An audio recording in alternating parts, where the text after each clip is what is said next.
Assalamualaikum warahmatullahi wabarakatuh. Alhamdulillahirabbil alamin.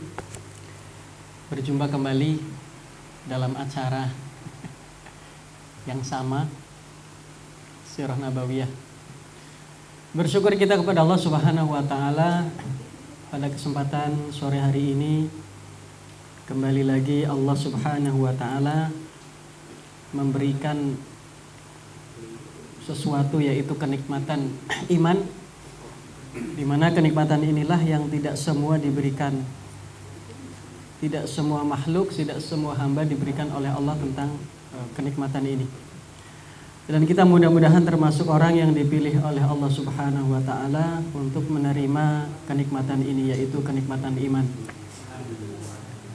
Yang kedua, salat beriring salam mudah-mudahan tetap tercurahkan kepada baginda Nabi kita Muhammad sallallahu alaihi wasallam. Beliaulah sosok yang pernah dilihat oleh para sahabat, dan salah satu sahabat mengatakan, setiap kali ada orang yang melihat beliau dari kejauhan, maka orang tersebut akan merasa kagum. Dari kejauhan sudah bikin kagum. Dan ketika orang tersebut mendekat ke Rasul, lalu berinteraksi dengan Rasul, duduk bersama beliau, bermajelis dan sebagainya, maka akan menimbulkan rasa jatuh cinta. Dan itu bisa, sangat mungkin dialami oleh kita seandainya kita berjumpa dengan Nabi. Dari jauh menimbulkan kekaguman. Begitu kita dekat, melahirkan jatuh cinta. Nah, itulah sosok Nabi Muhammad SAW. Dan kenapa beliau dikatakan sebagai orang yang paling mulia? Karena beliau adalah manusia yang paling sempurna yang diciptakan oleh Allah Subhanahu wa taala, yang seluruh kebaikan, seluruh kelebihan, seluruh kehebatan, seluruh keindahan yang pernah Allah ciptakan di muka bumi ini, itu semuanya terhimpun di dalam pribadi dan sosok beliau sallallahu alaihi wasallam. Maka sangat wajar jika orang-orang ketika mendapatkan nasihat dari Rasul, maka mereka langsung bergerak. Tapi beda sekali dengan kondisi kita. Diberi nasihat berkali-kali, kita tidak bergerak. Bisa jadi dua faktor. Pertama, karena faktor yang memberi nasihat jauh dari apa yang dicontohkan Rasul, keteladanan dan sebagainya. Contoh yang kedua atau faktor kedua, karena memang yang diberi nasihat masih sangat lemah semangatnya, masih sangat lemah imannya. Baiklah teman-teman rahimakumullah, bersyukur sekali dalam kondisi yang kurang fit kita masih bisa berjumpa. Masih flu nggak Pak? Alhamdulillah sudah sehat. Agak lama saya ini Pak. Hari ini tema kita adalah masa dewasa Rasul dan peristiwa-peristiwa yang menyertainya. Jadi peristiwa yang menyertainya itu intinya hanya ada dua. Pertama, beliau menikah. Yang kedua, beliau menjadi hakim atau pemutus sebuah perkara atas perselisihan kaum Quraisy ketika mereka ingin meletakkan siapa yang paling berhak meletakkan Hajarul Aswad. Ada dua. Tapi akan kita mulai dari yang pertama dulu, yaitu dari usia beliau ketika sudah mulai dewasa, yaitu usia 25. Arif sudah 25 belum? Bulan depan.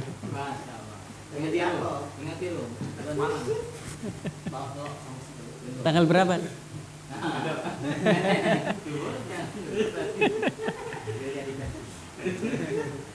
usia 25, teman-teman rahimakumullah. Itu beliau sudah melakukan perjalanan dagang yang kedua ke negeri Syam. Dan ini karena ada seorang wanita terkaya di Mekah, teman-teman pasti tahu ya, yaitu Sayyidah Khadijah. Beliau mendapatkan informasi dari masyarakat bahwasanya ada seorang pemuda bernama Muhammad yang dikenal dengan kejujurannya, profesionalitasnya, kredibilitasnya, kemuliaan nasab, akhlak, kecerdasan, semuanya terkumpul dalam pribadi beliau. Maka ada rasa ketertarikan dari Sayyidah Khadijah. Tertarik untuk apa? Tertarik untuk diajak berbisnis, yaitu menjalankan bisnis beliau dengan cara bagi hasil, atau bisa jadi dengan cara memberi upah atas jasa yang dilakukan Rasul, yaitu menjualkan barangnya Sayyidah Khadijah. Nah, Sayyidah Khadijah ini adalah wanita yang usianya ketika menikah dengan Rasul sudah mencapai 40 tahun. Meskipun ada yang mengatakan kurang dari itu, tapi yang paling terkenal adalah usia beliau ketika menikah dengan Rasul, yaitu 40 tahun.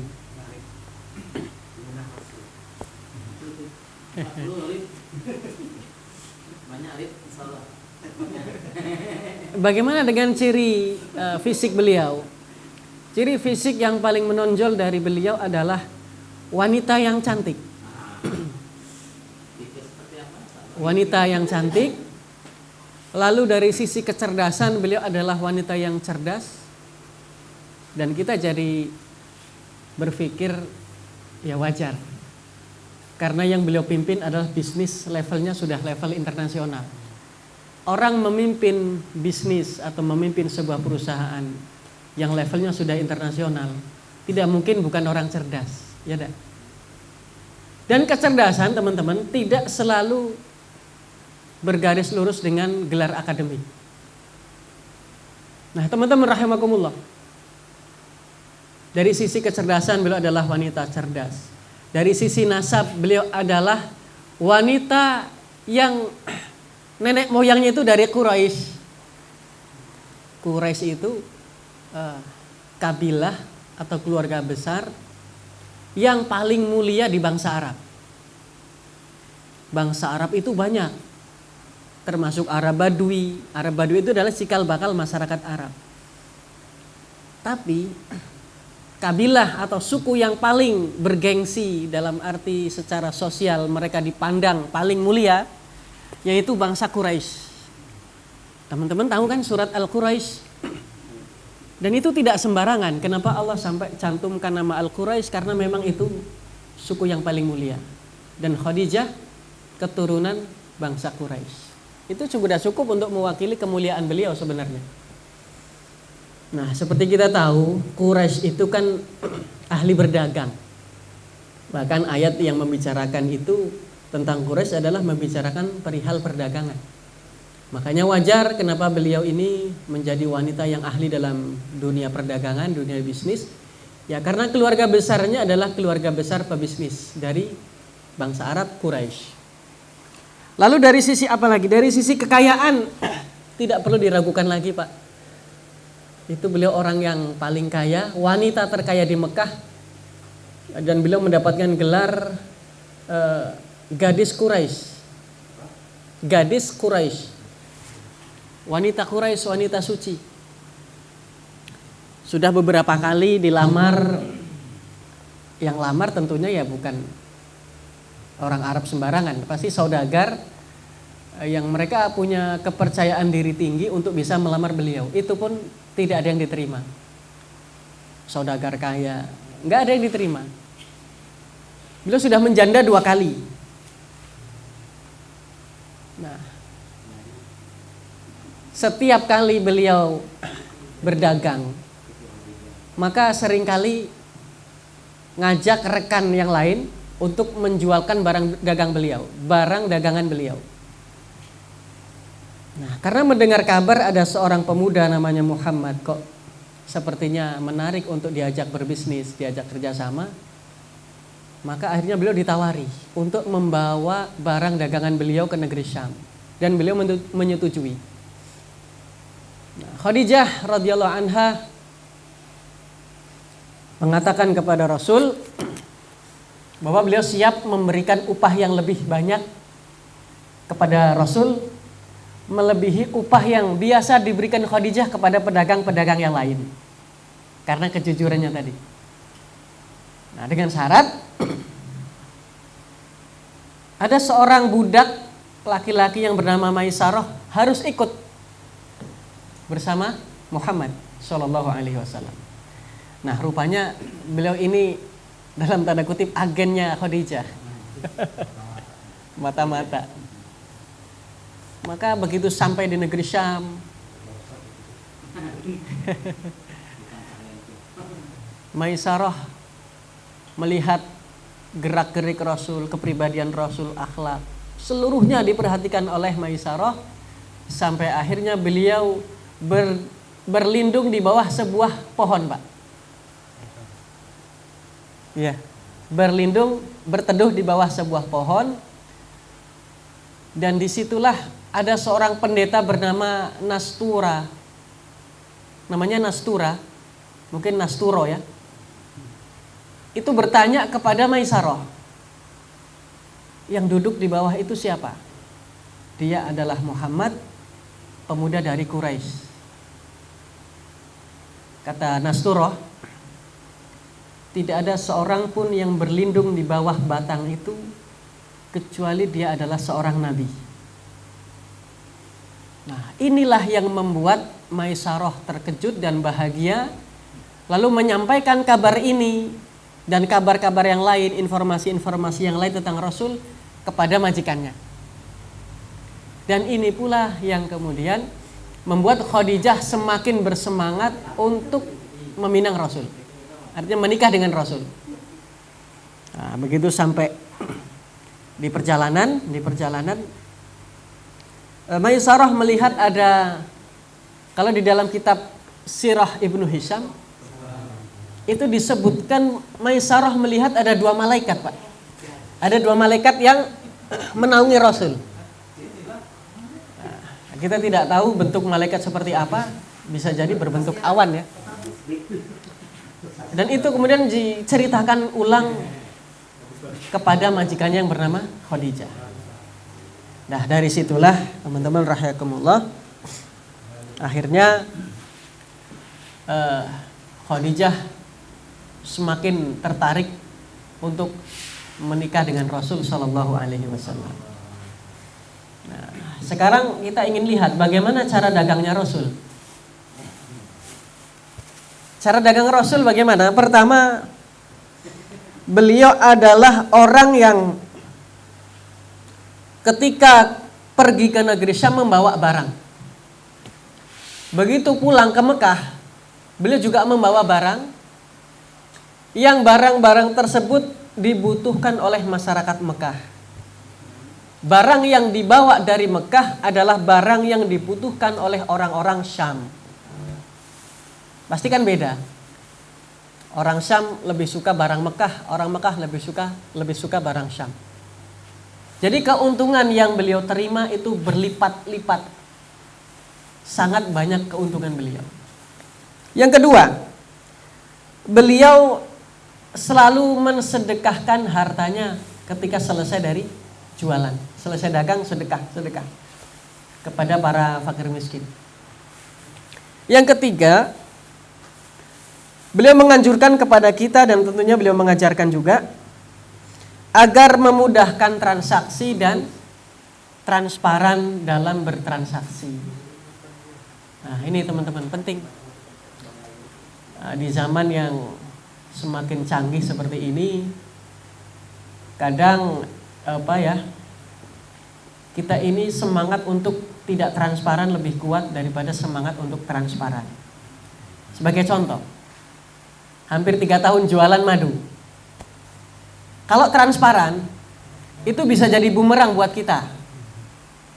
Misalkan, kita sudah ajarkan kepada teman-teman konsumen bahwasanya kalau orang beli madu atau ingin membeli madu yang jelas riwayat atau sanadnya, ya itu yang disebut madu asli itu yang begitu. Entah nanti rasanya kecut, agak pahit dikit, encer, macam-macam. Itulah yang dihasilkan oleh lebah dari alam. Tapi itulah madu yang kita tidak pernah mencampur, itulah yang didapat dari batang itu begitu. Nah, ujiannya nanti muncul. Munculnya gini. Di saat panen kok madunya kental, Pak. Itu ada rasa ingin menambahkan air. Ditambah berapapun liter air, itu dia kekentalannya tidak berubah signifikan. Nah, cobaan berikutnya. Ini justru datangnya cobaan dari konsumen. Misalkan kita sudah jelaskan ini riwayatnya dari bapak ini dari sini. Karena dia ini belum paham tentang ilmu fikih jual beli, menjaga perasaan dan sebagainya, dia langsung potong Kompas. Nah, bahayanya transaksi transparan zaman modern. Dia akan cari informasi nomor pemanjat misalkan ya. Nomor pemanjatnya di mana, alamatnya di mana, dia akan ke sana. Itu agak susahnya memang begitu, Pak. Di zaman kita sekarang. Padahal kita sudah mengajarkan kalau mau beli barang yang asli, itu kita harus tahu sumbernya, orangnya terpercaya atau tidak, tahu riwayatnya dan sebagainya, runut itu jelas. Nah, begitu kita runutkan, itu ada kalanya justru kita ditinggalkan. Itu teman-teman yang sudah lama jualan itu begitu. Makanya di saat saya pernah, Pak, saya boleh nggak ikut panen? Maaf, nggak bisa. Sesudah pengalaman, ikhwah sendiri, tapi bukan ikhwah kita. Ya aslinya muslim, artinya muslim. Saya sudah pengalaman, itu ikhwah sendiri, ikhwan sendiri. Itu sampai berani tega potong Kompas. Makanya saya nggak lagi, kalau ada orang mau panen saya nggak ikut, nggak saya izinkan. Nah itu agak bahayanya ya, itu karena kondisi zaman kita sepertinya kalau mau transparan betul itu agak susah. Jadi harus ada semacam strategi. Nah, Nabi SAW bersabda, an Abi Sa'id Al-Khudri an Nabi SAW, at-tajirus saduqul amin ma'an nabiyyin wasiddiqin wa syuhada. Dari Abu Sa'id Al-Khudri radhiyallahu anhu bahwasanya Nabi SAW bersabda, pedagang yang jujur dan bisa dipercaya, maka dia akan dikumpulkan bersama para nabi, para siddiqin dan para syuhada. Wah itu Pak, kemuliaan. Nah, sayangnya kita belum bisa begitu. Termasuk saya. As-saduq, jujur, al-amin, bisa dipercaya. Jadi dua itu syaratnya supaya dikumpulkan bersama para syuhada, para siddiqin, para nabi. Syaratnya berat. As-saduq dan al-amin, jujur dan bisa dipercaya. Nah, tentang sedekah tadi, tentang sedekah dalam hadis riwayat Bukhari Muslim, ini potongannya saja. Setiap pagi hari, Pak, setiap pagi hari itu dua malaikat turun. Lalu dua malaikat itu semuanya berdoa. Doa malaikat yang pertama, Allahumma a'ti munfiqan khalafa. Ya Allah, berilah orang yang menginfakkan hartanya di pagi hari itu ganti. Berilah ganti. Dan kata khalafa tidak menggunakan al-khalafa, tapi langsung kholafan. Itu ada maknanya sendiri dalam bahasa Arab. Kalau al-khalafa berarti penggantinya sudah jelas. Gantinya uang. Sudah diganti uang, dia sakit, kecelakaan sebagainya, sudah lain urusan. Tapi di sini dalam bahasa Arab digunakan nakiroh. Ya kan? Nakiroh ma'rifah ya, dulu pernah belajar bahasa Arab. Nakiroh ma'rifah. Ini gunakan kholafa secara umum.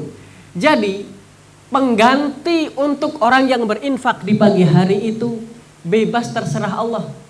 Mau diganti uang lagi, mau diganti kesehatan, mau diganti anaknya nurut, mau diganti lancar pekerjaannya, urusannya dipermudah, istrinya tidak ngamuk, tidak marah.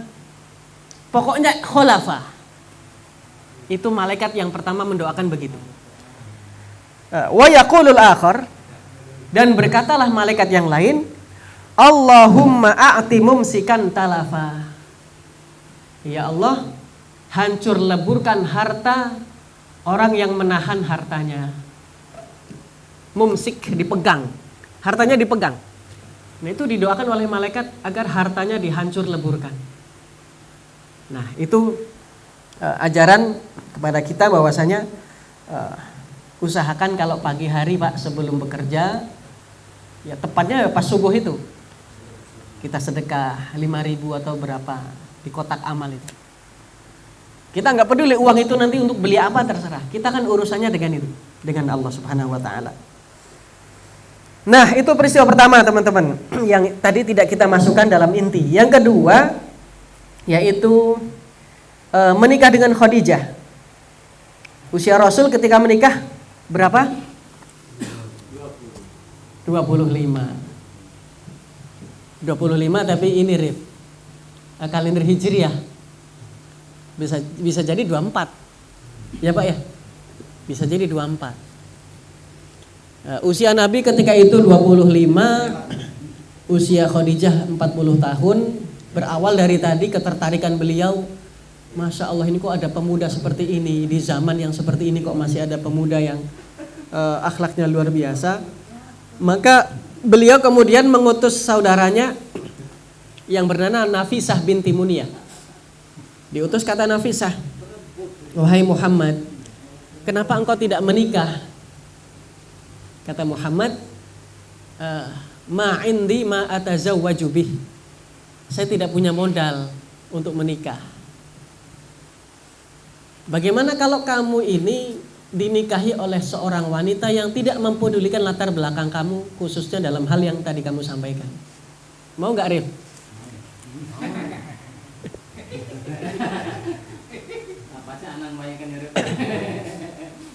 Nabi mengatakan iya.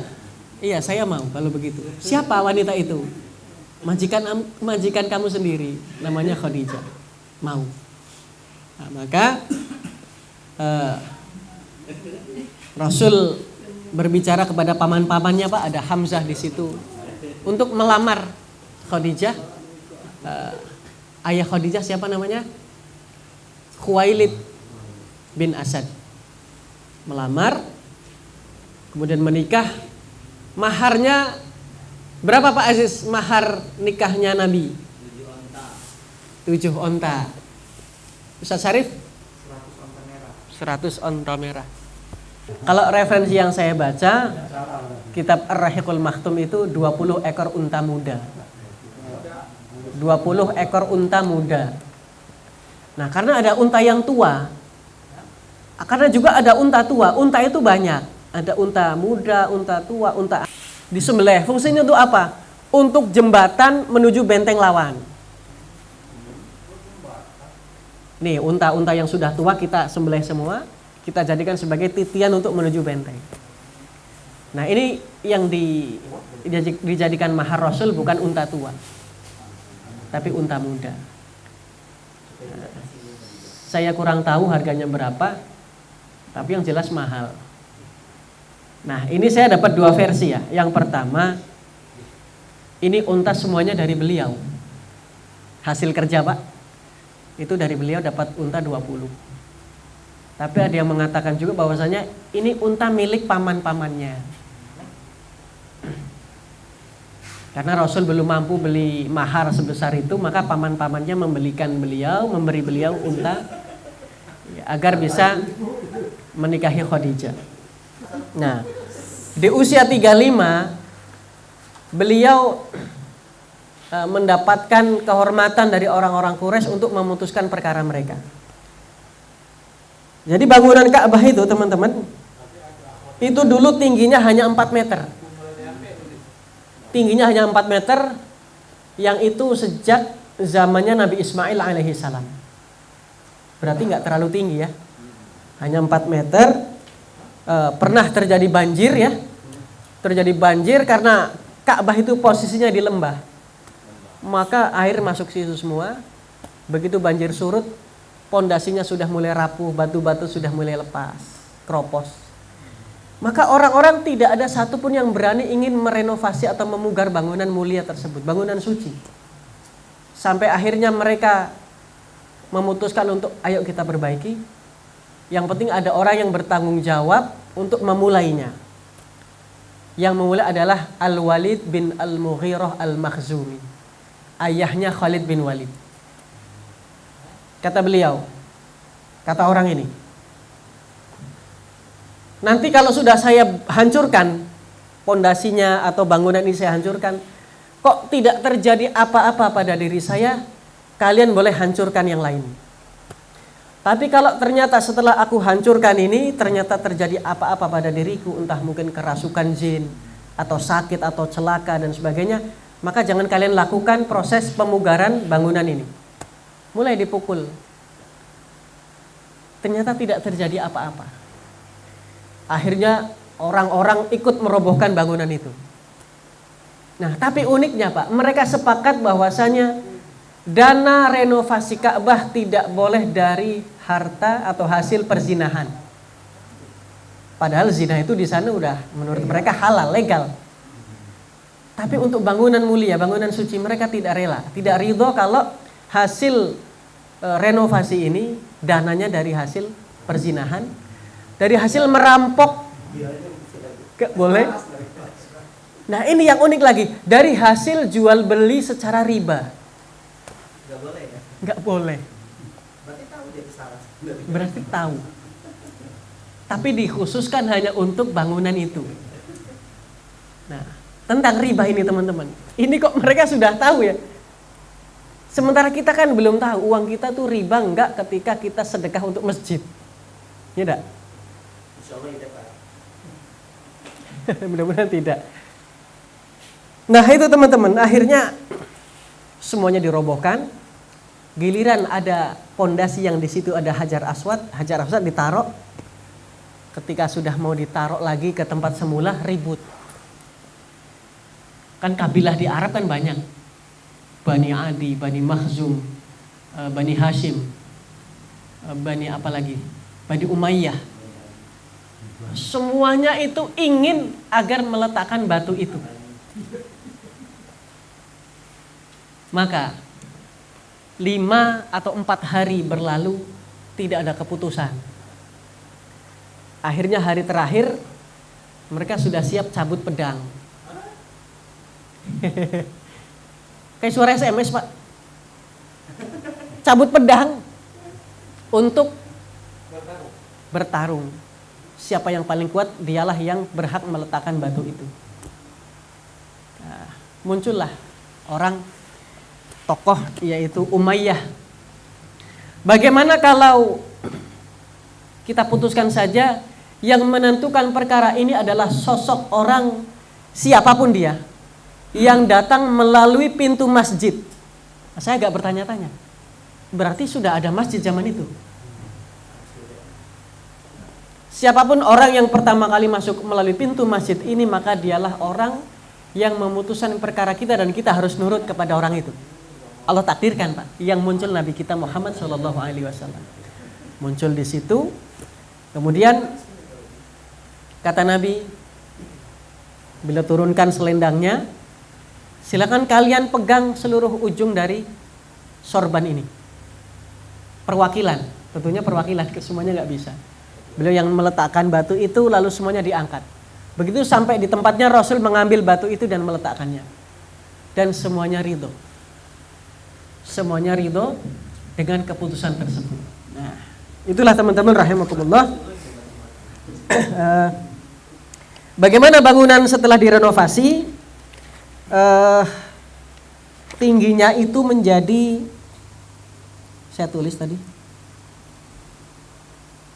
15 meter. Tingginya 15 meter yang tadinya 4 meter.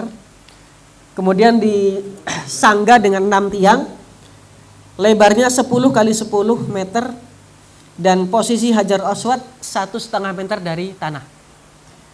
Lalu tinggi pintu 2 meter dari tanah. Tinggi pintunya Pak. Ya. Siapa arsiteknya? Ternyata ada arsiteknya, Pak. Bangunan sesederhana itu. Di zaman itu sudah ada arsiteknya. Bahkan arsiteknya itu berkebangsaan Romawi, bukan orang Arab. Namanya Bakum. Bakum. Namanya Bakum. Nah, barangkali itu teman-teman yang bisa disampaikan pada sore hari ini. Mudah-mudahan ada manfaatnya. Kurang lebihnya saya mohon maaf, kepada Allah mohon ampun. Subhanakallahumma wa bihamdika asyhadu an la ilaha illa anta astaghfiruka wa atubu ilaik. Wassalamualaikum warahmatullahi wabarakatuh.